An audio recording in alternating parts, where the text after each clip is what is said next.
नमस्कार दोस्तों। आज हम बात करने वाले हैं कुछ कोडिंग प्रॉब्लम्स की जो कोडशेफ में हैं और काफ़ी इजी है अगर आप बिगिनर हैं तो। और बिगिनर के लिए लर्निंग डीएसए सीरीज़ के बारे में मैंने एक वीडियो भी बना रखी है। अगर आप मेरे चैनल पे जाएंगे तो यहाँ पे लर्निंग डीएसए विद कोडशेफ के बारे में वीडियो मिल जाएगी। ठीक है, आप चैनल पे सर्च करें या फिर मैं डिस्क्रिप्शन में लिंक दे देता हूँ। यहाँ पे 24/7 कॉन्टेस्ट लाइव रहता है और किस तरह से हम अपनी डेटा स्ट्रक्चर एंड एल्गोरिदम्स की प्रैक्टिस कर सकते हैं। तो ये सबसे बढ़िया हमारा जगह रहेगी जहाँ पे हम सीख सकते हैं। ठीक है, तो उसी की शुरुआत हम आज करने जा रहे हैं easy problems to get started से। और काफ़ी अच्छी प्रॉब्लम्स हैं, शुरू करते हैं। यहाँ पे मैं क्लिक कर देता हूँ इस पे, तो आ जाते हैं प्रॉब्लम्स के लिंक। ठीक है, तो लेट्स वेट। तो देखिए इस तरह से कुछ प्रॉब्लम्स हैं और मैंने कुछ कर रखी हैं, कुछ नहीं करी है। मैंने सोचा हम साथ में ही कर लें। ठीक है, तो पहले कर ली थी मैंने ये, मगर आज दिखा देते हैं आपको लगभग कितनी प्रॉब्लम्स है। 1 2 3 4 5 6 7 8 9 10 11 12 13 14 15, टोटल 15 प्रॉब्लम्स हैं। और ऐसा मत सोचना कि आपको अगर नहीं आता है, क्या थोड़ा बहुत आता है, कैसे होगा, थोड़ा बेसिक सा आता है तो ठीक है हो जाएगा। और ऊपर से कि कोई एक्सपर्ट आदमी भी है तो ऐसे मत सोचना कि भाई ये तो बच्चों के क्वेश्चन होंगे, भाई नहीं हो पाए, मतलब क्या करना है, इनका फ़ायदा क्या है करने का। तो हर क्वेश्चन एक कोई ना कोई चीज़ सिखाता है। करते हैं शुरू फटाफट से। पहले आ जाता है हमारा बाय प्लीज़। मैं इस पर क्लिक करता हूँ। नेक्स्ट कॉन्टेस्ट में मैं जैसे ही कि ये बता रखा है कि मैंने ये प्रॉब्लम कर रखी है तो मैं आपको आसानी से समझा सकता हूँ कि क्या कहना चाह रहा है ये। कह रहा है कि शेफ़ एक शॉप पे जाता है, ए पेन खरीदता है, बी पेंसिल खरीदता है। और पेन जो है वो एक्स रुपए का आता है, पेंसिल जो है वो वाई रुपए का आता है। ठीक है, और हमें बताना है कितना पैसा खर्च हुआ। जैसे हम बोलते हैं कि हमें एक ने चॉकलेट खरीदी, एक ने कुरकुरे खरीदे, तो बताओ कितने रुपए के, 5 रुपए की चॉकलेट, 5 के कुरकुरे, ऐसा करके कुछ है ना। तो वही चीज़ें यहाँ पे हमें आंसर लिखना है। जैसे कि हमें इनपुट दे रखा होता है यहाँ पे। तो अगर 4 लाइन छोड़ के हमें ए बी एक्स वाई, यानी ए जो था हमारा क्या था, वो पेन था, बी था हमारा पेंसिल। तो ए बी और एक्स जो है वो हमारा pen, each pen cost X, यानी ए पेंसिल, यानी मान लो 5 पेंसिल खरीदनी है हमें और एक्स रुपए की। यहाँ से देखते हैं 2 पेंसिल खरीदनी है हमें 4 रुपए की। तो 2 पेंसिल 4 रुपए की कितने हो जाएंगी, 4 2 8। 4 पेंसिल 5 रुपए की कितनी हो जाएंगी, सॉरी 2 पेन 4 रुपए की कितने हो जाएंगे, 8। 4 पेंसिल 5 रुपए की कितने हो जाएंगे, 20। तो 20 + 28। ठीक है, 20 + 8। आगे एक पेन खरीदना है 4 रुपए का और एक पेंसिल खरीदनी है 8 रुपए की। तो 4 + 8 12। समझ में आया? इतना सिंपल सा क्वेश्चन है। मैं आपको सॉल्यूशन दिखा देता हूँ। मैं माई समीशन वाला दिखाता हूँ। करा क्या मैंने इसमें, hash include I stream name space वगैरह सब ठीक है। 4 इनपुट लिए ए बी एक्स वाई जो कि मांग रहे थे वो। ठीक है, उसके बाद मैंने सबको इनपुट करवा दिया। ये मैंने C++ में प्रोग्राम लिखा है तो ऐसे इनपुट करवाते हैं। सी आउट करा मैंने, ए को मल्टीप्लाई कर दिया एक्स के साथ, ऐड कर दिया बी मल्टीप्लाई वाई के साथ। तो ये ऑटोमेटिकली बोर्ड मास का रूल फॉलो करता है। पहले मल्टीप्लिकेशन होगी इन दोनों की, फिर इन दोनों की मल्टीप्लिकेशन को दोनों को ऐड कर देगा और आंसर हमारा आ जाएगा। ठीक है, सी आउट कर दिया मैंने डायरेक्ट। वैसे तो हैंडल भी करते हैं, सी आउट हैंडल यानी नेक्स्ट लाइन को भी इनपुट करते हैं, आउटपुट करते हैं, मगर उसकी ज़रूरत नहीं पड़ेगी इसमें। तो ये सिंपल सा क्वेश्चन था। ठीक है, आसान था ना। तो ये इस तरह से हमारा बाय प्लीज क्वेश्चन था। आ जाते हैं हम इज बोथ और नॉट।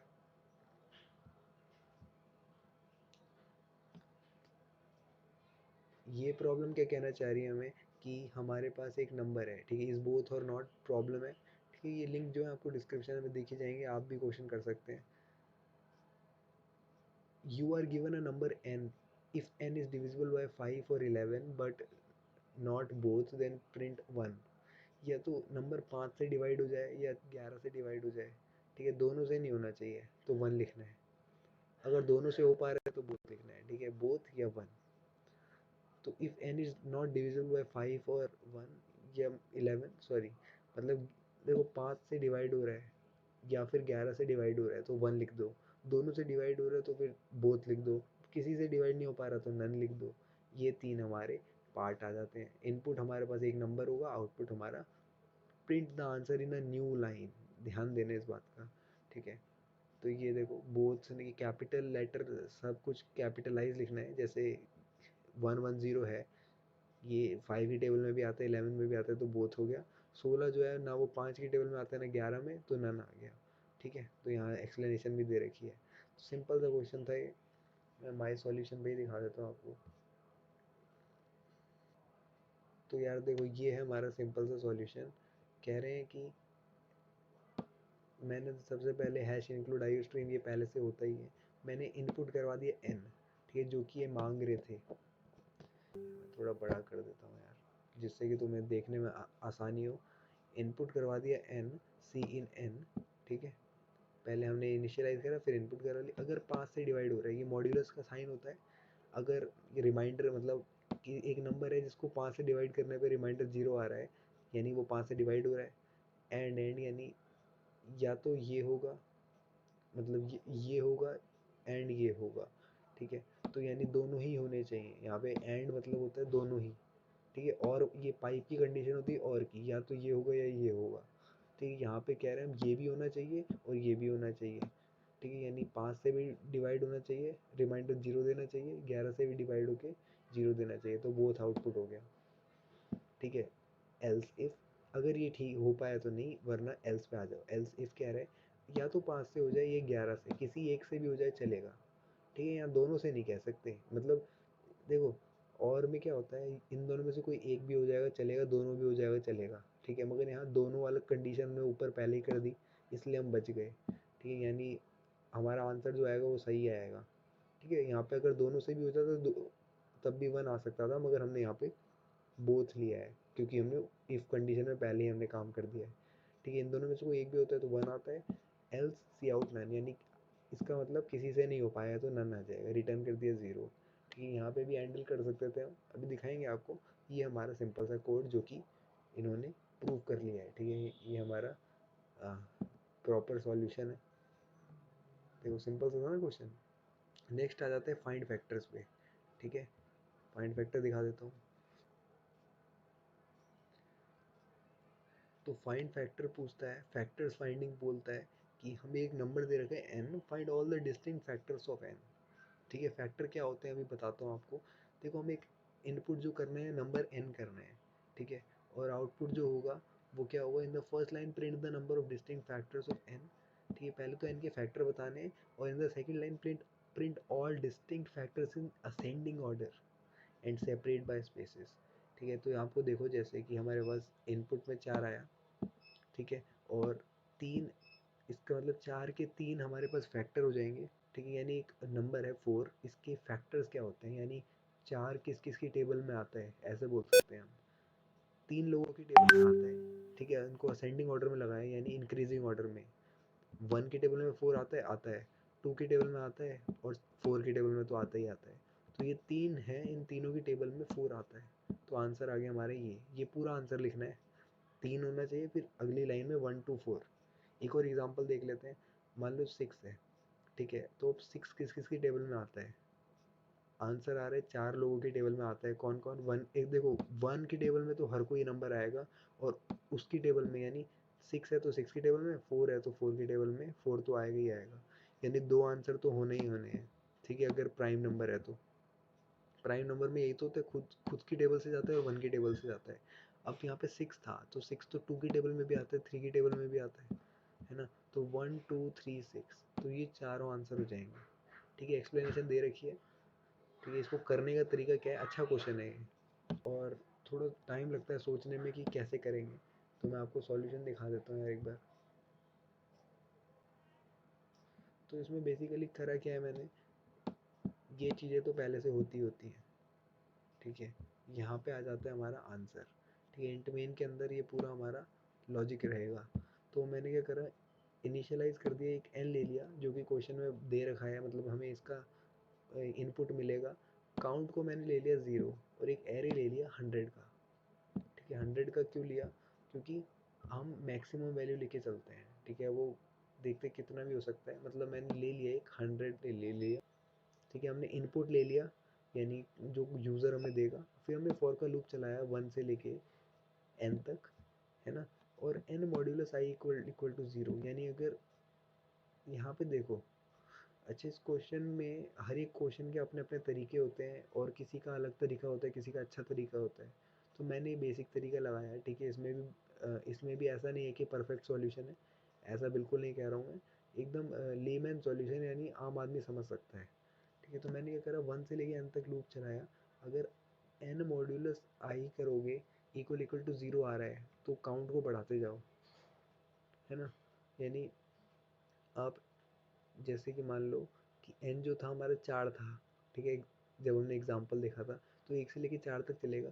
4 की n और 4 की टेबल में जो जो आ रहा है वो काउंट बढ़ाता जाएगा, ठीक है। तो 1 की टेबल में भी आता है तो काउंट प्लस प्लस होके 0 से 1 हो गया। फिर 2 हो जाएगा, 2 की टेबल में, 4 की टेबल में भी 3 हो जाएगा, है ना। काउंट बढ़ रहा है, ठीक है। तो ये लूप हमारे इसके लिए चलेगा। फिर यहाँ पे काउंट को आउटपुट करवा देंगे, एंडल लिखेंगे, ठीक है। एंडल मतलब नेक्स्ट लाइन, ठीक है। उसके बाद हम फॉर लूप फिर से चलाएंगे। तो यहाँ पे क्या हुआ, हम आउटपुट करवाते गए नंबर को। तो जो जो नंबर डिविजिबल है यानी फैक्टर है उसको प्रिंट कर दो, बीच में गैप दे दो एक। तो ये फाइनली हमारा प्रॉपर सॉल्यूशन हो जाएगा, ठीक है। तो इस तरह से हमने इसका सॉल्यूशन भी देख लिया। अब हमारे पास हमने बाय प्लीज इज बोथ और not finding factors, find second largest, ठीक है। तो हमारे पास टोटल 1 2 3 4 4 क्वेश्चन हो जाएंगे, ठीक है। हम चारों क्वेश्चन समझ लेते हैं एक बार। तो बोल रहे हैं फाइंड सेकंड लार्जेस्ट, ठीक है। इस बार मतलब हमें जैसे बोलते हैं ना कि तुम्हें मेडल मिला तो फर्स्ट सेकंड थर्ड मेडल मिलता है, तो गोल्ड सिल्वर, जिसको सिल्वर मिला है वो बताओ। यानी देखो यहाँ पे इन तीनों में से सेकंड लार्जेस्ट कौन है। 20 में जो है फर्स्ट लार्जेस्ट, सेकंड लार्जेस्ट है 7, ठीक है। तो हमें पता लगाना है 7 कैसे आएगा, ठीक है। अगर आप थोड़ा बहुत सोचोगे तो फिर आपको समझ में आएगा कि क्वेश्चन असल में हार्ड है, ठीक है। और बहुत सारी इफ कंडीशंस लगेंगी, दिखा देते हैं आपको। तो देखो बेसिकली क्या है, यहाँ पे इफ एल्स कंडीशन का चक्कर है। तो पहले हमने सारे इनपुट ले लिए, ठीक है। कंडीशन क्या है, अगर ए जो है हमारा बी से बड़ा है और ए जो है हमारा सी से भी बड़ा है, यानी ए सबसे बड़ा है, तो इसका मतलब ए हमारा फर्स्ट लार्जेस्ट हो गया, हमें चाहिए सेकंड लार्जेस्ट। तो अब पता लगाओ, अगर बी बड़ा निकला सी से तो बी हो जाएगा सेकंड लार्जेस्ट, नहीं तो सी हो जाएगा सेकंड लार्जेस्ट। समझ में आया। ऐसे ही हम आगे भी चलेंगे। If B greater than equal to A, यानी बी बड़ा है ए से, बी बड़ा है सी से, तो इसका मतलब बी सबसे बड़ा है, बी को हटा दो सामने से। अब ए और सी में चेक कर लो, अगर ए बड़ा निकला तो ए आउटपुट कर दो, नहीं तो सी आउटपुट कर दो, ठीक है। यहाँ पे आप यहाँ पे भी एंडल लगा सकते थे, ठीक है। मैंने एंडल नहीं लगाया, वरना यहाँ पे भी एंडल लगता है। एंडल यानी एंड लाइन, है ना। अगला, if C greater than equal to B and C greater than equal to A, यानी सी सबसे बड़ा है तो फिर सी को अलग कर दो और ए और बी में चेक करो। अगर ए बड़ा निकला तो ए को प्रिंट कर दो। समझ में आ रहा है। जो सबसे बड़ा होगा उसको हटा दो, उसके बाद बाकी दो में चेक करो, उन दोनों में से जो बड़ा है वही हमारा आंसर होगा। तो ये था हमारा सिंपल सा क्वेश्चन। और अभी तक होप आपको ये चारों क्वेश्चन समझ में आ रहे होंगे किस तरह से करना है, ठीक है। तो मैं अभी आगे के क्वेश्चन भी आपको समझाता हूँ, ठीक है। चलिए। The next day. तो यार नेक्स्ट डे आ गया और मैंने सारे क्वेश्चन कर डाले, ठीक है। 15 क्वेश्चन थे, देखो रैंक 1 है, स्कोर 15 है, आपकी भी रैंक 1 हो जाएगी, है ना। सारे क्वेश्चन मैंने कर डाले एक साथ, ठीक है। अभी ये 4 क्वेश्चन तो हमने थोड़ी देर पहले करके देखे थे, है ना। मैं सब वीडियो को मर्ज कर दूंगा। अब देखते हैं यार रेंज ऑड, ठीक है। रेंज ऑड सिंपल सा क्वेश्चन है। यहाँ पे अगर आपको एल और आर दे रखा होगा लेफ़्ट और राइट, और आपको इंक्रीजिंग ऑर्डर में लगाना है, असेंडिंग ऑर्डर में लगाना है ऑड नंबर्स को, ठीक है। जैसे 2 और 9 है, 2 तो इवन है तो 3 से शुरू हो जाएगा 9 तक, 3 5 7 9, ठीक है। 3 4 में 3 ही ऑड था तो 3 रहने दिया। तो इस तरह से कुछ करना है ना। तो मैं माई सॉल्यूशन आपको दिखा देता हूँ। तो ये मैंने कर रखा है कोड, ठीक है। तो मैंने क्या करा, 2 नंबर्स ले लिए, लेफ़्ट और राइट को मैंने ए भी ले लिया है, ठीक है। और ए मॉड्यूलस 2 नॉट इक्वल टू 0, यानी अगर ए ऑड है ना तो मैं आई को ए से बी तक पहुंचा दूंगा और प्लस इक्वल टू 2 कर दूंगा, ठीक है। यानी ऑड नंबर्स ही आएंगे। अगर ए पहले से ही ऑड है तो फिर ए ए पहले इवन है तो ए प्लस 1 करके ऑड से प्रिंट कर दिया, ठीक है। तो ये सिंपल सा सॉल्यूशन। आ जाते हैं नेक्स्ट पे, ठीक है। नेक्स्ट है हमारा राजू एंड डिस्ट्रिप। काफ़ी सिंपल क्वेश्चन है यार, इससे आसान क्वेश्चन मेरे को कहीं नहीं लगा। अगर आपके 5 और या 6 से मल्टीपल है यानी 5 या 6 की टेबल में आता है तो येस प्रिंट कर दो, नहीं तो नो प्रिंट कर दो। ठीक है, मेरे को ज़्यादा देखना कभी नहीं पड़ा इसमें। ठीक है, देखो जैसे 16 है नो आ जाएगा, 60 है येस आ जाएगा। तो अगर 5 की टेबल में जाता है तो येस है, नहीं तो नो है 5 या 6 की टेबल में। तो मैंने क्या करा, इनपुट ले लिया n, मॉड्यूलस करके देख लिया, अगर रिमाइंडर 0 आता है 5 में या फिर 6 में, पाइप लगा दिया मैंने, यानी और येस कर दो वरना नो कर दो। इतना सिंपल क्वेश्चन था यार। फिर नेक्स्ट आ जाता है यार हमारा क्वेश्चन रिवर्स मी। ठीक है, ये राजू एंड इट्स ट्रिप में हमने कर लिया यार, इतना सिंपल क्वेश्चन था। रिवर्स मी पे क्या है कि हमारे पास एक नंबर है और n स्पेस सेपरेटेड इंटीजर्स मिलेंगे। यहाँ पे कुछ ऐसा नहीं है कि 98 को 89 कर दो। ठीक है, इस गलत फहमी में मत रहना। यहाँ पे देखो जैसे 4 है तो 1 3 2 4 गैप दे के लिखा है ना, आपको आउटपुट जो करना है वो भी गैप दे के 4 3 2 3 1 करना है। तो क्या करेंगे यहाँ पे बेसिकली क्या करने वाला हूँ मैं, आपको एक बार अपना सॉल्यूशन दिखा देता हूँ, है ना। तो ये देखो मैंने इनपुट ले लिया n, उसके बाद एरे ले लिया, सी इन करवा दिया एरे में सारे एलिमेंट, उसके बाद n-1 से शुरू कर दिया, उल्टा लूप चलाया। ठीक है, ये लूप में डाल के मैंने गैप में प्रिंट आउटपुट आंसर निकाल दिया। ठीक है, तो एरे के सारे एलिमेंट को मैंने ei से सी आउट करवा दिया। सिंपल था, है ना। तो इस तरह से देखो छोटे छोटे क्वेश्चन है यार, ये ज़्यादा हार्ड भी नहीं है। आ जाते हैं फाइंड मी पे, मतलब बेसिक से क्वेश्चन। इसमें बोल रहे हैं कि अगर आपको एक आपको लिस्ट दे रखी होगी, अगर उसमें आपको एक के नाम का एलिमेंट मिलता है तो 1 कर दो प्रिंट, वरना मत करो प्रिंट। जैसे देखो 4 एलिमेंट में से कहीं आपको 2 दिख रहा है, हाँ दिख रहा है, तो 1 प्रिंट कर दो। अब देखो आपको 4 कहीं दिख रहा है, यहाँ पे 1 2 6 9 में नहीं दिख रहा, तो -1 प्रिंट हो गया। ठीक है, ये सिंपल सा क्वेश्चन था, है ना। अब इसमें करने क्या वाले हैं लॉजिक, वो दिखा देता हूँ आपको। ठीक है, तो ये रहा, मैंने क्या करा यार, इसमें बोलियन ले लिया। बूल आपको पता है क्या ट्रू फॉल्स दिखाता है ना। तो मैं पहले आपको इंट मेन से बता देता हूँ। मैंने एन और के इनपुट करवा लिए, एरे डाला, सी इन करवा लिया, और फिर इफ़ प्रेजेंट यानी अब बूल में चले गए, 3 चीज़ें डाली, एरे, इंटीजर एन और के। ठीक है, अगर एरे में आपको कहीं के दिख जाता है यानी क्वेश्चन में जो पूछ रहा है, तो ट्रू प्रिंट कर दो, वरना फॉल्स रिटर्न कर दो, रिटर्न कर दो। तो अगर रिटर्न हो रहा है हमारा ट्रू तो 1 आ जाएगा, नहीं तो -1 आ जाएगा। था ना सिंपल। एक और सॉल्यूशन है इसका, ये काफ़ी हार्ड सा है, मतलब अलग सा है, तुम्हारे लिए नया होगा। वेक्टर एन ले लिया, ऑटो ए चला गया हमारे पास, सी इन ई कर दिया। ठीक है, यानी ये नया तरीका होता है एरे लेने का, या वेक्टर ले रहे हैं हम। ठीक है, अगर प्रेजेंट बूल फॉल्स को और प्रेजेंट पाइप लगा के मैंने ई इक्वल टू के कर दिया। ठीक है, उसके बाद टर्नरी ऑपरेटर लगाया। इसको रोक के समझ लेना जिसको समझना है ना। ये भी अच्छा तरीका है और शॉर्ट तरीका है, तो काफ़ी मस्त आंसर हो गया ये भी। ठीक है, अगला आ जाता है यार हमारा ये वैलिड ट्राइंगल और नॉट। तो देखो वैलिड ट्राइंगल में जैसे कि आपको नाम से ही पता चल रहा है कि ट्राइंगल वैलिड कब होगा। ठीक है, अगर है तो येस कर दो, नहीं तो नो कर दो, है ना। तो 3 साइड्स दे रखी हैं हमारे पास ABC नाम से, है ना, और हमें येस और नो प्रिंट करना है अगर एरिया जो है वो ग्रेटर देन वैलिड ट्राइंगल। जो प्रॉपर्टी होती है वैलिड ट्राइंगल की, वही है बेसिक प्रॉपर्टी। ठीक है, और कुछ नया नहीं है। जैसे 2 4 3 है, तो अगर 2 साइड का सम तीसरे से बड़ा आ रहा है तो फिर येस है, वरना नो है। ठीक है, ये आपको पता हो। तो मैंने क्या करा यार, यहाँ इस वैलिड नाम का बूल बना दिया अलग से। मेन के अंदर मैंने इफ़ कंडीशन से कॉल करा इस वैलिड को, है ना। तो यहाँ पे ABC चला गया और ABC is valid bool function में चला गया। तो यहाँ पे A + B smaller than equal to C, A + C smaller than equal to B, और B + C smaller than equal to A जो है, अगर ये सारी कंडीशन ट्रू है तो कर दिया, है ना। अगला क्वेश्चन देखते हैं, रिवर्स स्टार पैटर्न। तो रिवर्स स्टार पैटर्न जो है ये अभी तक का सबसे बढ़िया क्वेश्चन लगा, यानी इन 15 क्वेश्चन में से। ठीक है, मतलब मान लो कि सेकंड बेटर लगा। ऐसा कुछ प्रिंट करना है पैटर्न। ठीक है, अगर आपको पैटर्न प्रिंट करना आता है तो ये आपके लिए आसान होगा, है ना, मगर इसमें काफ़ी लॉजिक है समझने लायक। तो ये इस तरह से होगा, प्रिंट कर रहे हैं। ठीक है, ये पैटर्न बनना चाहिए, पहले गैप आनी चाहिए फिर स्टार।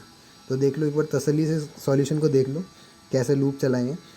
मैंने आई को 1 से शुरू करा है, ठीक है, n तक चलाया, फिर j चलाया मैंने n-1 से, j greater than equal to 1, j minus. ठीक है, गैप प्रिंट करवाने के लिए, यानी जब n इक्वल टू 4 होगा तो हमारे पास 3 गैप होंगे, 1 स्टार होगा। तो एक स्टार को प्रिंट करने के लिए मैंने k इक्वल टू 1 से k i तक लूप चलाया, यानी अगर पहले उसमें है तो 1 स्टार होगा, नीचे वाले में 2 स्टार 3 स्टार ऐसे चलेगा, है ना। तो मैंने ये 2 लूप चलाए और ये दोनों ही लूप मैंने आई के अंदर रखे, ठीक है। तो बेसिकली ये था चक्कर। और अगर आप इसको ड्राई रन करके देखोगे तो आपको एग्जैक्ट सेम स्टार पैटर्न दिखेगा, है ना। और थोड़ा लॉजिक लगाना होता है, कॉपी पेन लेके करना होता है कि ये कैसे होगा, ठीक है। तो मैंने क्या करा, कॉपी पेन लेके पहले तो चीज़ों को विजुअलाइज़ करा, फिर जाके ये इस तरह से सॉल्यूशन आ पाया, ठीक है। ऐड नेचुरल नंबर की बात करते हैं यार, ये आसान क्वेश्चन है बिल्कुल। आपको नंबर दे रखा है, आपको सम बताने 1 से n तक, ठीक है। क्लास हमने अर्थमेटिक प्रोग्रेशन में भी पढ़ रखा है 1 से लेके n तक का सम क्या होता है, n+1/2, है ना। यहाँ पे मेरी दिक्कत क्या हुई थी बस कि आंसर जो आ रहा था वो करेक्ट नहीं आ रहा था, भले ही फार्मूला मेरे को पता था। तो उसका असली कारण था लॉन्ग इंट लेना, ठीक है। मैं इंट n ले रहा था, इस बार मैंने लॉन्ग इंट लिया, ठीक है। ये तीसरी बार सबमिट करा मैंने, तब जाके मेरे को दिमाग में आया कि n+1/2 तो ठीक है, लॉन्ग इंट भी होना चाहिए, ठीक है। तो ये था छोटा सा सॉल्यूशन हमारा इस क्वेश्चन का। अब आ जाते हैं यार नेक्स्ट क्वेश्चन पे, सम इज़ एवरीवेयर। तो सम इज़ एवरीवेयर क्वेश्चन कह रहा है कि हमें करना है, एक नंबर दे रखा है, तो फर्स्ट n ऑड नंबर का सम और फर्स्ट n इवन नंबर का सम बताना है, ठीक है। और उसको स्पेस सेपरेट करके लिख देना है। ये सिंपल सा क्वेश्चन था, 0 से शुरू नहीं करना है, ठीक है, 0 से बड़े होने चाहिए। अभी आपको देखो इनपुट n लेना है हमें सिंपल सा, और आउटपुट 2 स्पेस सेपरेटेड इंटीजर्स लेने हैं, ठीक है, आउटपुट करवाने। जैसे 4 है तो पहले 4 का सम हो जाएगा 16 ऑड का, और इवन का हो जाएगा 20। तो देखो एक्सप्लेनेशन में भी दे रखा है कैसे आया, है ना। तो ये सम कर देंगे बस ऑड और इवन नंबर्स का, तो इसका भी अच्छा सॉल्यूशन है। देखो मैंने क्या करा, ऑड नंबर का सम जो होता है वो n का स्क्वायर होता है, ये प्रॉपर्टी आपने भी पढ़ रखी होगी क्लास 11th में PMI में, है ना। और n+1 n×n+1 होता है इवन नंबर्स का फार्मूला। तो बस सिंपल सा फार्मूला लगा दिया, वरना ऑब्जर्वेशन से पता ही चल जाता है, ठीक है। क्लास 11th में भी हमने ये देखा था, इस तरह से फार्मूले देखे थे AP में। वैसे तो छोटी क्लास में भी देखते हैं हम इसको, 9th 10th में आई गेस, है ना। और अब आ जाता है ट्राइंगल विद एंगल, ठीक है। ट्राइंगल विद एंगल में यानी अगर एंगल का सम जो है 180 आ रहा है और सारे एंगल्स जो हैं वो 180 से और 0 के बीच में है, तो हमारा ट्रू कर दो, येस प्रिंट कर दो, वरना नो प्रिंट कर दो। ये ठीक है, देखो सम हो रहा है 180, है ना, 0 और 180 से बीच में होना चाहिए, तो सम 180 हो रहा है। देखो नीचे वाले में 180 सम नहीं हो पा रहा है, तो नो प्रिंट कर दिया। ये सिंपल सा क्वेश्चन था, है ना, और एक्सप्लेनेशन भी दे रखी है इसकी। तो हमने क्या करा बेसिकली इस क्वेश्चन के लिए कि ये देखो, ये मैंने बिट्स stdc++.h, है ना, यहाँ पे मैंने तीनों को एंटर करवा दी। काफ़ी अच्छे तरीके से लिख रखा है मैंने। देखो a+b+c करो, अगर 180 है एंड a, यानी a नॉन ज़ीरो वैल्यू है, b नॉन ज़ीरो है, c नॉन ज़ीरो है, तो ये प्रिंट कर दो, ठीक है। अगला आ जाते हैं ट्रायंगल एवरीवेयर पे। ट्रायंगल एवरीवेयर में कहने का मतलब है कि हमारे पास ABC साइड्स दे रखी हैं, अगर सारी साइड्स बराबर हैं तो इक्विलेटरल है, यानी प्रिंट 1 कर दो। आइसोसेलेस में प्रिंट 2 करना है, स्केलन में प्रिंट 3 करना है, नहीं तो -1 प्रिंट करना है, अगर आपका ट्राइंगल ही नहीं बन सकता तो, ठीक है। तो जैसे 2 4 3 में 3 आ गया, यानी स्केलन था, है ना। ये देखो 2 4 3 में 3 आ गया स्केलन, 4 4 4 हमारा इक्विलेटरल हो गया। तो इस तरह से हमारा आंसर रह जाएगा इसका। मेन के अंदर हमने तीनों को ले लिया, ABC को। अगर सम जो आ रहा है 2 का सम तीसरे से बड़ा आ रहा है, ये चेक होना चाहिए, ये ट्राइंगल की कंडीशन है। अगर ये नहीं होगा तो सी आउट -1 कर दो, ठीक है, एल्स कंडीशन में। फिर इसके अंदर जाओ, अगर एक दूसरे के बराबर है तो 1 प्रिंट कर दो, अगर 2 में से 2 बराबर है तो 2 प्रिंट कर दो, नहीं तो 3 प्रिंट कर दो। तो ये इक्विलेटरल, आइसोसेलर और स्केलन का सी आउट करवा दिया हमने, ठीक है। ये सिंपल सा तरीका था।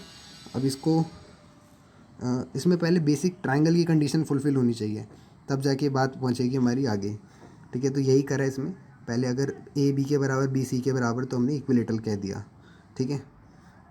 अगले क्वेश्चन पे आ जाते हैं, जो है हमारा आखिरी क्वेश्चन, अल्टरनेटिव स्क्वायर पैटर्न। तो यार ये क्वेश्चन देख के तुम्हें कुछ याद आ रहा होगा, मैंने इसके ऊपर एक बढ़िया से प्यारा तरीके से एक्सप्लेन कर रखा है इसको मैंने बहुत अच्छे से, कि 1 2 3 4 5 के बाद 10 9 8 7 6 कैसे आया, है ना। ये पूरा बढ़िया से मैंने आपको वीडियो बना रखी है, और मेरे को लगता है कि अगर आपने वो देख ली तो आपको समझ में आ ही जाएगा, ठीक है। सामने आपको दिख भी रही होगी, और डिस्क्रिप्शन में मैं लिंक भी दे दूँगा। तो इस तरह से हमने यार, ये देखो ये सॉल्यूशन है, पॉज करके देख लो, अगर समझ में आता है तो अच्छी बात है, नहीं आता तो यार मोस्ट वेलकम है। मैंने आपको एक बढ़िया से वीडियो दे रखी है इसके ऊपर पहले से ही, ठीक है। तो वो देख लेना जाके। और अच्छी बात ये हमने 15 के 15 क्वेश्चन यहाँ पे डिस्कस कर लिए हैं, ठीक है। मेरे को भी 2-3 दिन लगे इसको मन से करने में, यानी वीडियो एडिट वगैरह करने में, है ना। और अच्छा सपोर्ट आया तो यार आगे भी करेंगे। ये हमारे DSA का पहला है, यानी अच्छी बात ये है कि हमने 15 क्वेश्चन कर दिया आज की वीडियो में, है ना। आपने भी कम से कम 25 मिनट में ही सीख लिए 15 क्वेश्चन, है ना। और बुरा ये देखो, ये है easy problems to get started. तो बुरा ये था कि इजी प्रॉब्लम्स थी, है ना, इतना ज़्यादा वो नहीं है कि इसका समझ में चीज़ें तो ऐड हुई हमारे दिमाग में, मगर समझ में ज़्यादा नहीं आया, ठीक है। तो hope you like the video यार। अच्छी लगी है तो यार लाइक कर देना। और आगे अगर चाहते हो ऐसे ही मैं और क्वेश्चंस को कराता रहूँ, ठीक है, तो यार लाइव क्लास भी ले लेंगे, वरना फिर मैं इंडिविजुअल क्वेश्चन को ट्राई करूँगा, ठीक है। तो उसके लिए एक लाइक कर देना, और नए हो चैनल पे तो सब्सक्राइब कर देना, ठीक है। और ऐसे ही तमाम वीडियो को देखने के लिए, और एंड तक जिसने देखा यार सबको थैंक यार, बहुत बहुत धन्यवाद। और चलिए फिर मिलते हैं नेक्स्ट वीडियो में, तब तक के लिए सी या, हैव अ गुड डे।